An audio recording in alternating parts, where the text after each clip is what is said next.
The Ironclad. What's up, gentlemen? In this video, I am proud to bring you the first installment of boss drop reviews, with the first episode being the Dreadnought's boss drop, the Ironclad. To obtain this unit, you must fight and defeat the respawnable Dreadnought that starts appearing at level 40 through 59, or the one that spawns at level 60 till 70, and unlike the Kraken, you cannot get this unit from the mission version of the boss. The fight itself is very RNG at level 40 and can take many resets to finally get a good run going, and even with a promising start, that depth charge attack can come out of nowhere and fuck everything up. But once you reach level 45 and 46, you unlock higher level buoys and higher level M10s, which make the fight drastically more approachable. When defeating the respawnable Dreadnought, you will receive 4 to 8 gears, 5 to 10 bars, 1500 to 3000 steel, 100 oil, and a 5% chance at getting the Ironclad, making it pretty elusive, but even with that slim drop chance, there are people out there with several of them. The Ironclad itself is a fantastic unit against naval bosses, encounters, and naval boss strikes, dealing gigantic amounts of damage with the Mega Bombard attack that has 20% armor piercing and only has a 1-turn cooldown before firing again, though afterwards you'll have to wait 6 turns for the reload. This attack also gets some amazing crit chances later on, with it getting up to a 25% chance at rank 7. Overall, this attack is amazing, but the one gripe I have with it is the fact that it has a direct line of fire, so an enemy that has partial blocking or full blocking will not let the attack hit the unit behind it. The next attack is the normal Bombard, which is similar to the M10's broadside attack, but with the damage focus being in the middle rather than in the front.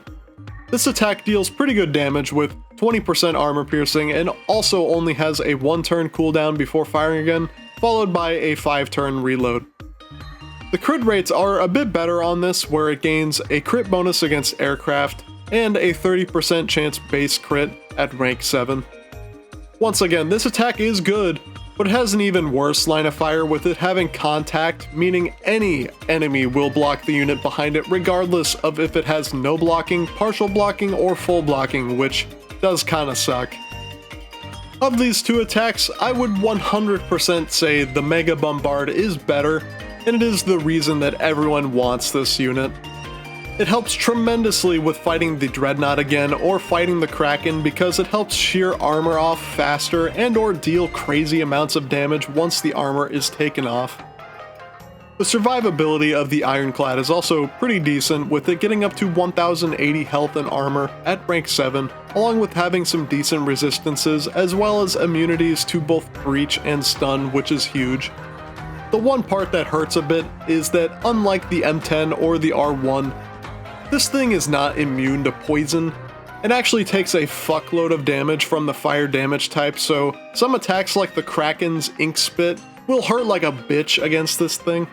It's also worth mentioning that going from rank 1 to 7 will take 2.5 million SP, and will cost a fuck ton of gears, bars, laurels, and especially widgets.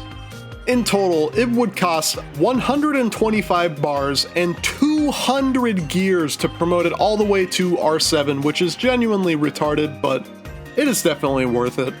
But unfortunately, it won't end there. It will end up costing you even more gears, because to heal the Ironclad, it costs steel, oil, gold, and 3 to 12 gears, which isn't actually all that bad, but over time, the gears will definitely add up.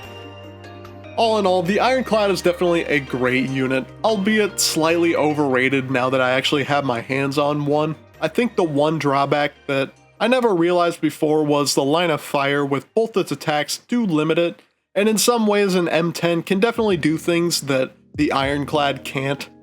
Plus, if you only have one clad and both attacks are on cooldown, it can be a little shiesty, because you'll just be sitting there dickless for 4 to 6 turns, but besides that, this unit is fantastic and can do extreme amounts of burst damage and will be amazing for naval bosses and boss strikes.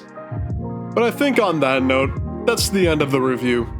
This is the first video I've made in this review format, and if you think this is something that should stick around outside of boss drops, please let me know. I would 100% be down to do this for promo units, as well as maybe even free-to-play or nano units. Besides that, thank you so much for watching. If you enjoyed this video, maybe drop a like or a sub. I'm hoping that y'all are having a great day, and I'll see you guys later.